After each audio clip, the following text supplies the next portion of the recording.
요한계시록 15장 1절 말씀 먼저 보겠습니다. 또 하늘에 크고 이상한 다른 이적을 보매 일곱 천사가 일곱 재앙을 가졌으니 곧 마지막 재앙이라. 하나님의 진노가 이것으로 마치리로다. 또 내가 보니 불이 섞인 유리 바다 같은 것이 있고 짐승과 그의 우상과 그의 이름의 수를 이기고 벗어난 자들이 유리 바닷가에 서서 하나님의 검은 고를 가지고 하나님의 종 모세의 노래 어린 양의 노래를 불러 이르되 주 하나님 곧 전능하신 이시여 하시는 일이 크고 놀라우시도다. 만국의 왕이시여 주의 길이 의롭고 참되시도다. 주여 누가 주의 이름을 두려워하지 아니하며 영화롭게 하지 아니하오리까. 오직 주만 거룩하시니이다. 주의 의로우신 일이 나타났음에 만국이 와서 주께 경배하리이다 하더라. 또 이 일 후에 내가 보니 하늘의 증거 장막의 성전이 열리며 일곱 재앙을 가진 일곱 천사가 성전으로부터 나와 맑고 빛난 세마포 옷을 입고 가슴에 금띠를 띠고 네 생물 중에 하나가 영원토록 살아계신 하나님의 진노를 가득히 담은 금 대접 일곱을 일곱 천사들에게 주니 하나님의 영광과 능력으로 말미암아 성전에 연기가 가득 차매 일곱 천사의 일곱 재앙이 마치기까지는 성전에 능히 들어갈 자가 없더라. 아멘. 요한계시록 15장 말씀을 우리가 함께 보았습니다. 어제도 제가 요한계시록 14장 뒷부분의 말씀을 함께 나누면서 하나님께서 우리에게 요한계시록의 말씀을 주시는 가장 큰 이유가 뭐라고 그랬습니까? 이 마지막 때를 살아가는 하나님의 백성들이 하나님의 말씀을 바로 해석하고 바로 깨달음으로 말미암아서 하나님의 백성다운 삶을 살도록 하기 위한 것임을 어제 말씀을 드렸습니다. 이제 계속해서 우리는 이제 15장 말씀으로 이제 넘어가서 이제 본격적으로 하나님의 진노의 심판이 시작됨을 우리가 보게 될 것입니다. 하나님의 진노에 대한 메시지는 오늘날 많은 교회 강단에서 꺼려지는 주제입니다. 물론 이 하나님의 진노에 대한 메시지가 이 교회에서 꺼려지는 이유는 다양한 이유가 있습니다. 물론 두렵기도 하고 공포스럽기도 합니다만 가장 첫 번째 이유는 이 하나님의 진노에 대한 올바르지 못한 이해 때문입니다. 즉 오해가 많습니다. 그래서 하나님의 진노에 대한 이야기를 하면 많은 교회들이 이 요한계시록을 덮어버리려고 해요. 그리고 읽지 않으려고 합니다. 그리고 의도적으로 회피하려고 합니다. 그러나 이제 여러분 계속해서 이제 하나님의 진노의 말씀을 보게 될 텐데 이 말씀을 보실 때에 여러분 두렵고 떨림도 있지만 그러나 기쁨과 환희와 감격과 영광이 있다는 것을 여러분이 반드시 기억하시면 좋겠습니다. 성경은 하나님의 진노를 단순히 형식적으로만 다루지 않습니다. 그러니까 피상적으로만 다루지 않아요. 무슨 말이냐? 하나님의 진노에 대해서 그냥 겉핥기식으로만 에이 이런 거 있어. 그러니까 우리 성도들은 안심해. 이건 다 불신자들에게 주어지는 진노야. 라고 이렇게 형식적으로만 다루는 것이 아니라 오히려 하나님의 그 거룩하심이 어떻게 죄에 대해서 진노하시는지 그리고 그 진노가 온전히 어떻게 이 땅 가운데 이루어지는지를 명확하게 서술하고 있고 기록하고 있다는 것입니다. 요한계시록 15장은 종말을 향해 점점 더 가까이 다가가는 장면 속에서 하나님의 진노가 마침내 완성되는 마지막 일곱 대접 심판이 준비되는 장면입니다. 그러나 이 장면은 단순한 공포가 아니라 하나님의 진노 앞에서도 하나님을 찬양하는 성도들의 모습을 보여준다는 것입니다. 오늘 우리는 이 본문을 세 부분으로 나눠서 한번 살펴보려고 합니다. 첫 번째 1절의 말씀, 하나님의 진노가 완성됨을 보여줍니다. 그리고 2절에서 4절까지 두 번째는 유리바다에서의 성도들의 찬양하는 모습을 보여주고 있고요. 세 번째, 5절에서 8절까지는 하나님 성전에 임하시는 하나님의 임재에 대해서 보여주고 있다는 것입니다. 자, 그렇다면 이번 첫 번째 부분인 하나님의 진노가 완성되고 있는 1절 말씀 우리가 한번 다 같이 읽어보도록 하겠습니다. 또 하늘에 크고 이상한 다른 이적을 보매 일곱 천사가 일곱 재앙을 가졌으니 곧 마지막 재앙이라 하나님의 진노가 이것으로 마치리로다. 요한은 하늘에서 크고 이상한 다른 이적을 보았다고 기록하고 있습니다. 여기서 이상한이라고 기록한 이 헬라어 나우마스토스, 이 단어는 아주 경이롭고 놀랍다는 말을 의미합니다.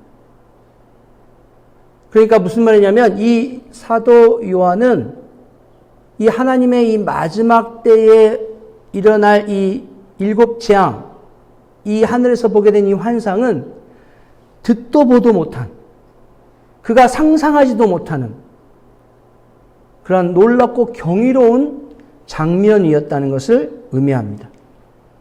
이 장면은 단순히 재앙의 시작이 아니라 하나님의 진노가 마무리되는 정점. 여러분, 정점이 뭐죠? 그러니까 최고치를 말하잖아요. 그죠? 하이라이트. 최고치. 종말을 향한 하나님의 거룩한 심판이 완성되어지는 시점을 말합니다. 그러니까 오늘 우리가 읽었던 이 본문으로부터 시작해서 이제 하나님의 심판이 완성되어지는 것을 보여주고 있습니다. 여러분, 내일부터 이제 16장 계속해서 17장 이렇게 말씀을 읽어갈 텐데 그 하나님의 심판에, 그 하나님의 진노에 마무리되는 정점에 놓여 있는 거예요. 굳이 예를 들자면 여러분, 놀이동산에 가면 뭐가 있습니까? 청룡열차가 있죠. 한국에서는 그래 청룡열차라고 부릅니다. 열차가 쭉 올라가잖아요. 끝까지. 그리고 끝에 가서 잠깐 멈춰요. 떨어지기 전에. 예, 안 타보셔서 그 느낌을 잘 모르시나 본데 타보신 분들은 알아요. 막 긴장이 되잖아요. 열차가 쭉 가다가 마지막 끝에 가서 그 가장 높은 자리에 떨어지기 전에 잠깐 멈춥니다. 그래서 긴장감을 더하죠. 예, 그때 얼마나 온몸이 막 떨립니까? 엉덩이가 시큰시큰 하잖아요. 여러분, 그런 오늘 본문이라고 생각하시면 될 것 같습니다. 일곱 천사가 일곱 재앙을 가지고 있는데 이는 바로 다음 장인 16장에서 자세하게 나옵니다. 여기 15장은 이 심판이 시작되기 직전에 정지 화면과 같은 거예요. 그러니까 아까 말씀드렸죠.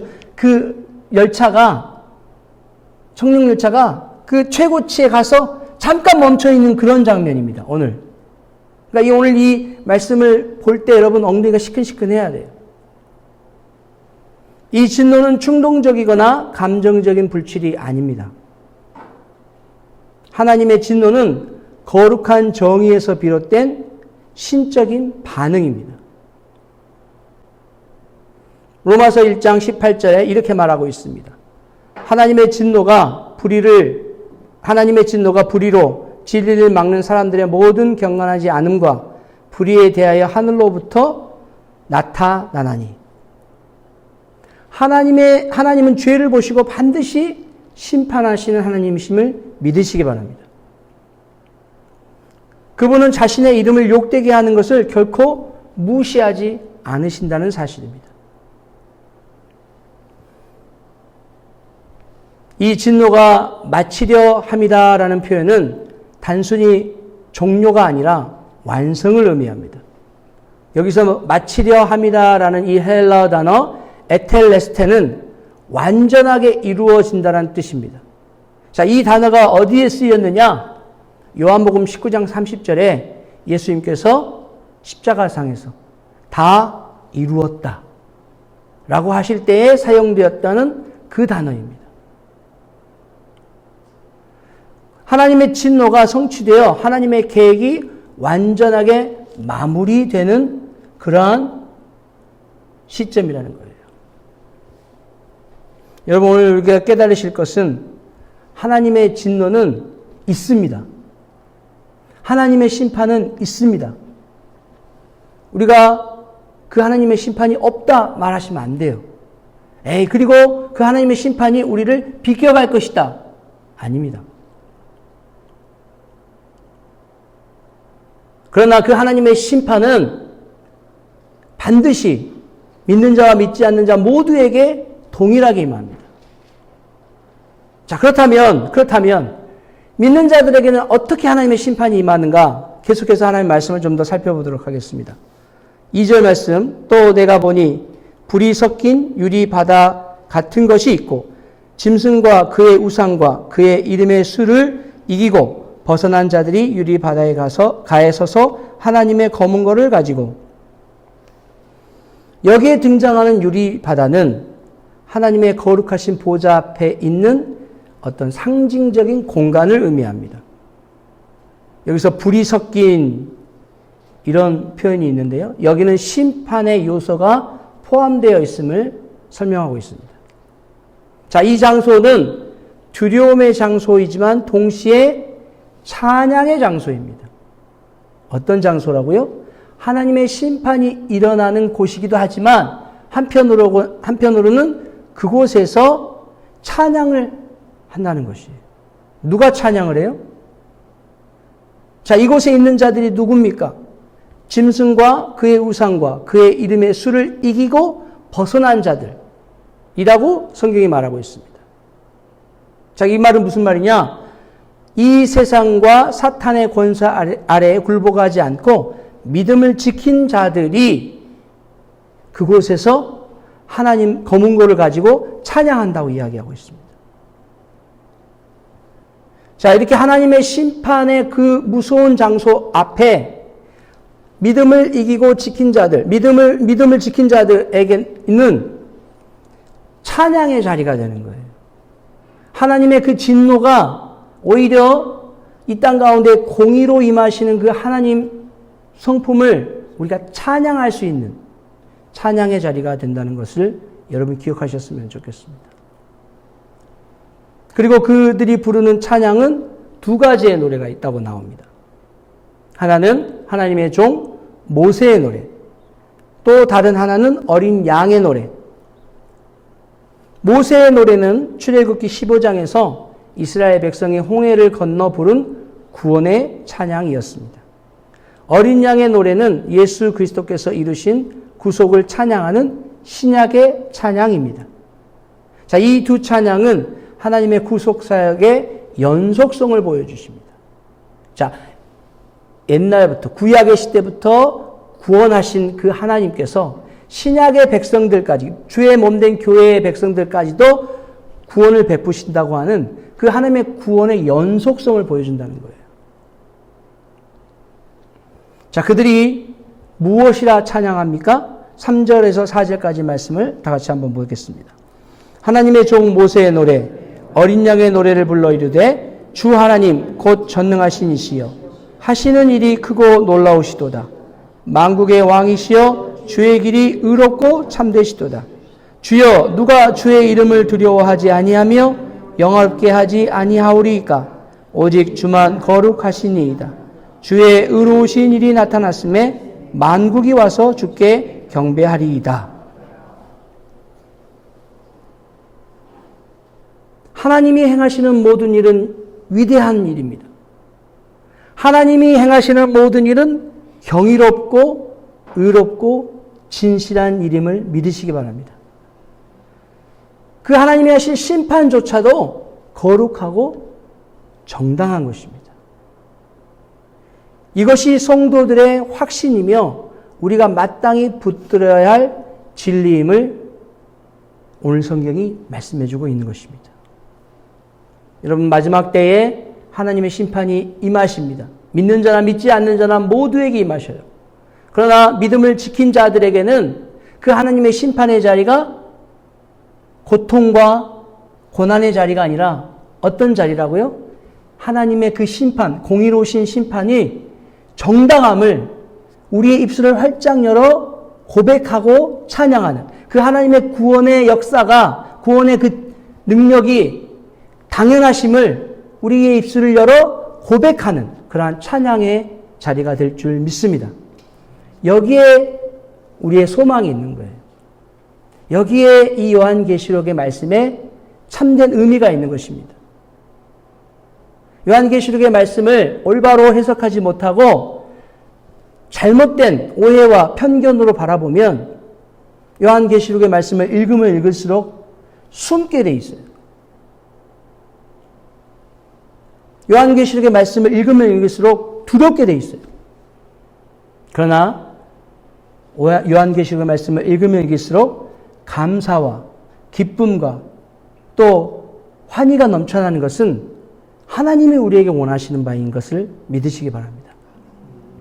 그래서요, 여러분, 혹여나 요한계시록의 말씀을 설교하거나 해석할 때에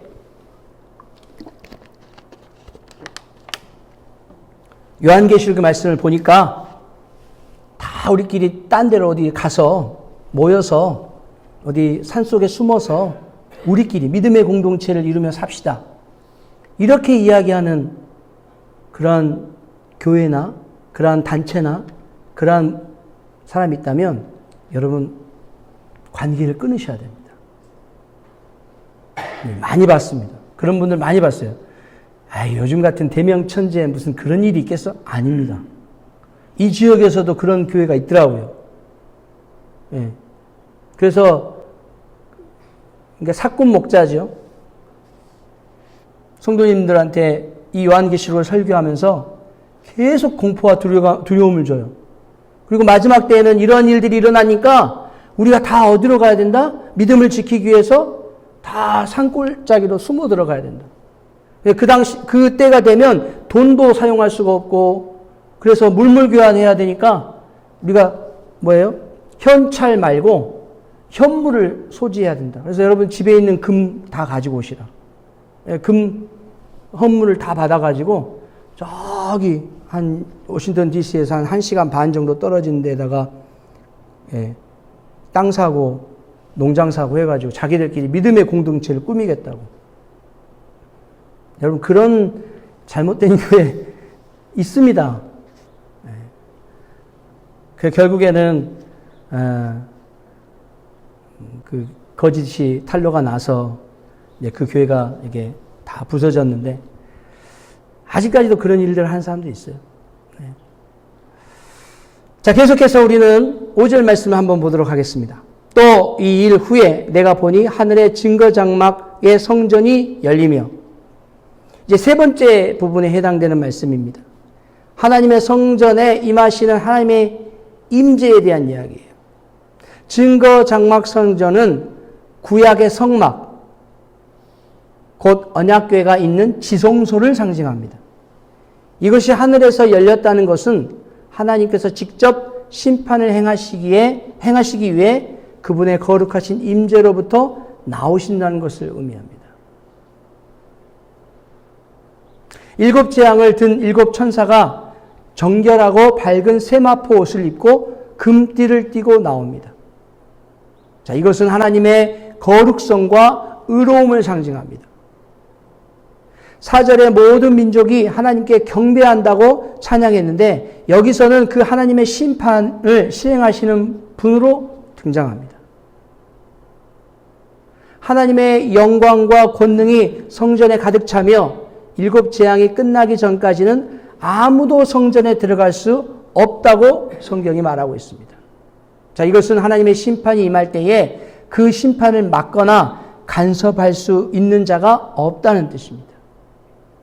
여러분, 하나님의 심판은요, 우리가 돌이킬 수 있는 게 아니에요. 하나님의 심판은 반드시 일어납니다. 그분의 진도는 반드시 완전하게 실행이 될 것을 믿습니다. 자, 여러분, 여기서 우리는 그러면 어떻게 이 마지막 때를 살아가야 돼요? 계속해서 말씀드리잖아요. 하나님의 심판은 반드시 일어나고 하나님의 심판은 완전하게 이루어질 것입니다. 그런데 하나님의 백성인 믿음을 지킨 자들은 그 심판 앞에서 기쁨과 감격과 감사의 예배와 찬양을 드릴 수 있다는 거예요. 이게 오늘날 우리 마지막 때를 살아가는 하나님의 백성들에게 있어서 소망이고 기쁨인 것입니다. 여러분, 요한계시록을 읽을 때에 두려워하지 마세요. 그리고 움츠러들지 마세요. 오히려 이 말씀을 더 펼쳐서 읽으시면서 하나님께서 이 마지막 때에 이루실 그 공의로움, 그 심판, 하나님께서 하실 그 놀라운 그 마지막 때에 완전하게 이루실 그 하나님의 그 판단, 그것을 여러분 기대하십시오. 이제 말씀을 맺으려 합니다. 요한계시록 15장은 심판의 막이 오르기 전 하늘의 성도들이 하나님의 공의를 찬양하는 영적 전환점에 있습니다. 그들은 세상에서 환난을 견디고 짐승의 권세에 굴하지 않으며 끝까지 믿음을 지킨 바로 저와 여러분인 것입니다. 그들이 받는 보상은 고통이 끝나는 것이 아니라 하나님의 임재 앞에서 찬양할 수 있는 특권을 얻는 것입니다. 오늘날 우리도 이 세상의 짐승과 같은 권세, 거짓 종교와 가치관, 유혹과 핍박 속에서 살아가고 있습니다. 하지만 이 장면은 우리에게 말합니다. 끝까지 견디는 자는 찬양하게 될 것입니다. 끝까지 견디는 자에게는 찬양하게 될 것입니다. 하나님의 심판은 두렵지만 동시에 우리에게 큰 위로가 됩니다. 그분의 진노는 죄를 정결하게 하고 성도들의 눈물을 닦으며 하나님의 이름이 높임을 받게 하는 거룩한 행위인 것입니다. 우리 이 말씀을 기억하면서 다 같이 기도하는 시간을 갖도록